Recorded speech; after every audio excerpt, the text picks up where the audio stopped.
Shalom from the National Council of Young Israel here at our headquarters in Paramus, New Jersey. We are happy to launch our newest program under the guidance of our new board of directors called 4 Minutes of Torah. Each and every week, you'll be introduced to a new Rav within the Young Israel movement who will share with you words of Torah. With that very happy introduction, let us begin. If one were to ask most Jews what the Torah's view is on land use regulation and urban planning, most would probably say not much, or why are you even asking me this question? But if one thinks about the end of Chumash Vayikra and the end of Chumash Bamidbar, which we're reading this week, one sees that the Torah has a lot to say about this. God seems to care a great deal about the way we use land.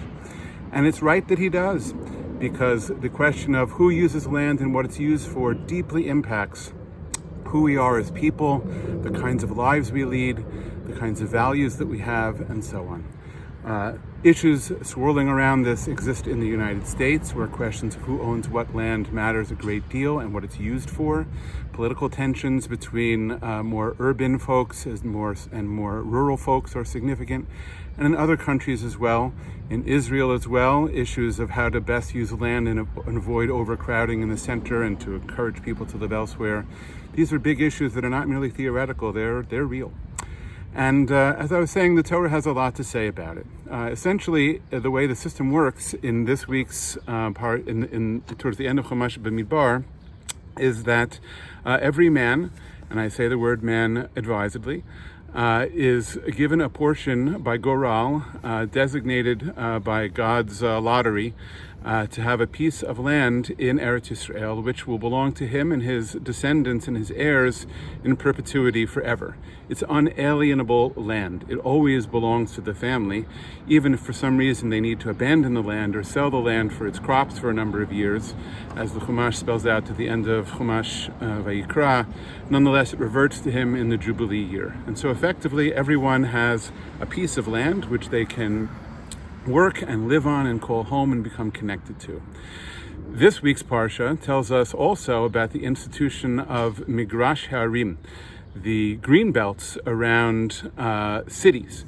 And cities were possible because, first of all, there have always been cities, and second of all, because they're specifically designated as the non-agricultural areas where Levites are supposed to live. And the Torah insists that the different tribes distribute cities, room for cities for the Levites to live in throughout all the different tribes. And the Chumash tells us in this week's Parsha, in Perek Lamed Hey, that these areas need to have a migrash around them, which is an open space, as Rashi writes, Lenoi. It's simply unattended to land, there to simply beautify and provide a green belt around the city. And beyond that, according to many, is yet another green belt, which is used for agricultural purposes and some practical purposes as well. The effect is, as Rav Hirsch points out in his commentary on Parshat Bahar, that the role of city and country is deeply impacted by these laws. Specifically, number one, cities are limited in size. I forgot to mention, this is built on the Rambam's view that these rules apply not only to Levitical cities, but to all cities in Israel. And the Rashba points out as well that individual city members or cities can't forgive this structure. It always has to be this way. City in the center, unattended belt around that, and green belt around that. This is not subject to forgiveness or change. It's a requirement of God's world, especially for the Jews. And Rav Hirsch points out that this effectively limits the size of cities, because if they grow too large or too dense, you can't expand and have the city urban sprawlize out and gobble up the countryside. Instead, a new city needs to be founded, which is less dense and less large.